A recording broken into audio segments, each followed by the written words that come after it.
នេះចំណៃអត់មានទេគឺប្រើសុទ្ធតែស្រូវនៅខាងនោះពីរទៀតបងក្រមបាទបងប្អូនណាត្រូវការទានេះបងប្អូនហើយធំណាបងប្អូននេះអានេះសពើអូបងប្អូនបើបងប្អូនអើយនេះខ្មៅងឹតបាទអូចាក់គ្នាហ្នឹងណាខ្មៅងឹតបងប្អូនអើយនេះបងប្អូនយកទៅធ្វើពូជអីល្អណាស់បងប្អូនអើយហើយអូព្រៀបខ្ញុំនោះអូព្រៀបបាទនេះមកនេះទៀតបាទអូនៅខាងនោះទៀតអូមកតអស់ទេនោះនៅនោះទៀតណា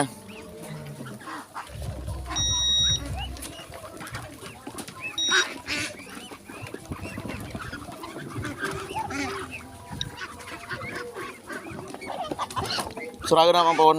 ស្រូវណាបងប្អូនណានេះបងប្អូនមើលឲ្យស្រូវសតតែបងប្អូនអត់ខ្លាចទិញទេបាទល្អណាបងប្អូនហើយនេះត្រង់នេះបែងចែកអត់ទាន់ហើយបងធ្វើទៅនឿដេកឲ្យអស់ហើយតែជាងឲ្យរវល់ធ្វើសាលាទីសិនដាក់ទៅនឿដែរអស់ហើយនេះបែងចែកមន់ខ្មៅសុត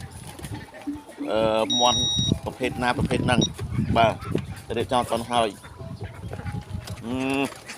អកនេះបងប្អូនអើយបងប្អូនជួយទិញមកព្រៀបក៏បានណាមានព្រៀបមានអូនោះបងអើយនេះបងប្អូននោះព្រៀបក៏មាននេះនៅនេះទៀតបងប្អូនអត់អស់ហើយណានេះនៅឆ្លេស្មានេះទៀតបាទឆ្លេស្មានេះទៀតលើខាងក្រុមការងារទៅយកចំណៃមកទៀតហើយ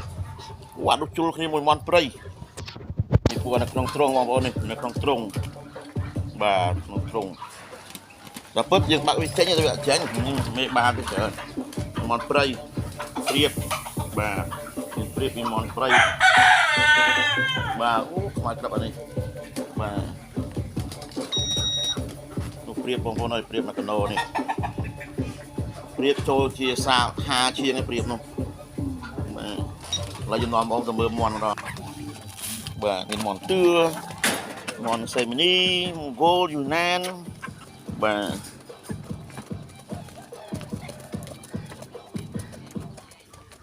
ខ្លះវាខ្លាចគ្នាបងប្អូនខ្លាចគ្នាមកនោះដើរគ្រង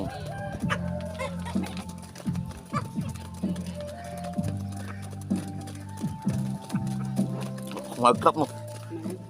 មកក្រឹបពុកមួយដឹងមេណាខ្លះកងពេញពងច្រើនដឹងមេណាខ្លះកងមកបន្តលេខមក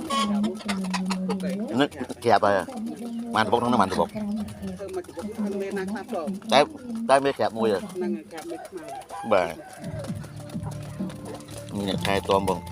បានស្កាត់កើនច្រើនឥឡូវខែតមជំនាញតែម្ដងតែនិយាយទៅអត់មានក្បោក្បាច់អីលក្ខណៈធម្មជាតិសុទ្ធតែម្ដងបាទឥឡូវមន់ទឿរបស់ខ្ញុំមន់រិស័យហ្នឹង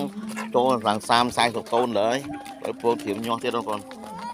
នោះមើលសេមនីខ្ញុំបាទខ្មៅបងប្អូនមើលសាច់ឈាមនេះមើលឲ្យនេះអាព្រិចជាគ្នានេះបងប្អូនមើលឲ្យបាទត្រូវការពូជបែបនេះបងប្អូនអាចធ្វើការកំងបានណាបាទអញ្ចឹងខ្ញុំមិនបានឲ្យបងប្អូនមើលឲ្យមានទាកប៉ាមានព្រៀបមានទាសពៅឥឡូវខ្ញុំនាំបងប្អូនមើលមន់ម្ដងនេះមន់បាទនេះមានហងនេះមន់ហើយព្រឹកមិញចេញបានទាកប៉ាចេញបានកញ្ញា6បាទក្នុងសហគមន៍របស់ខ្ញុំទេចែកពូជអ្នកដីប្លន់អញ្ចឹងហើយព្រឹកមិញបានចេញបងប្អូនកំងបាន6ចេញទៅ6ហើយបាទអរគុណច្រើនបងប្អូន